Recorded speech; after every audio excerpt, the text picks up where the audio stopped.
საქართველოში პროფესიული განათლების საერთაშორისო კვირეული მიმდინარეობს ღონისძიებაში 17 ქვეყნის პროფესიული საგანმანათლებლო დაწესებულება მონაწილეობს. Გაიმართება პრეზენტაციები, სემინარები, პანელური დისკუსიები და გამოფენები. Გამოვიდნენ ისეთი ცნობილი ექსპერტები, საერთაშორისო ცნობილი ექსპერტები, რომლებმაც წარმოადგენთ სხვადასხვა ქვეყნის გამოცდილება პროფესიულ განათლებაში.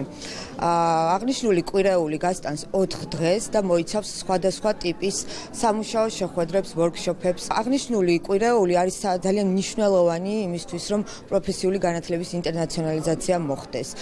Დაუახლოვდეთ საერთაშორისო განათლების სტანდარტებს. Ჩვენი სამინისტროსთვის, რა თქმა უნდა, ძალიან დიდ პრიორიტეტს წარმოადგენს, რომ ჩვენი მოსახლეობისთვის ხელმისაწვდომი იყოს პროფესიული განათლება, რომელიც მათ შესაძლებლობას მისცემს მოკლე ვადაში დაეუფლონ შრომის ბაზარზე ყველაზე მოთხოვნად პროფესიებს და შეძლონ, რომ კვალიფიციური სამუშაო ძალის სახით ჩაერთონ ქვეყნის ეკონომიკურ განვითარებაში. დღეისათვის პროფესიული განათლების ქართული სისტემა ნამდვილად მზად არის ინტერნაციონალიზაციისთვის, საერთაშორისო პარტნიორობებში ჩართვისათვის და დღევანდელი კვირეული ამ შესაძლებლობებს ნამდვილად იძლევა.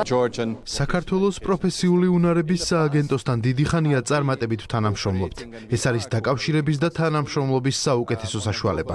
დღევანდელი შეხვედრა იყო ძალიან წარმატებული, რადგან საქართველო და ევროპა კიდევ უფრო უახლოვდება ერთმანეთს.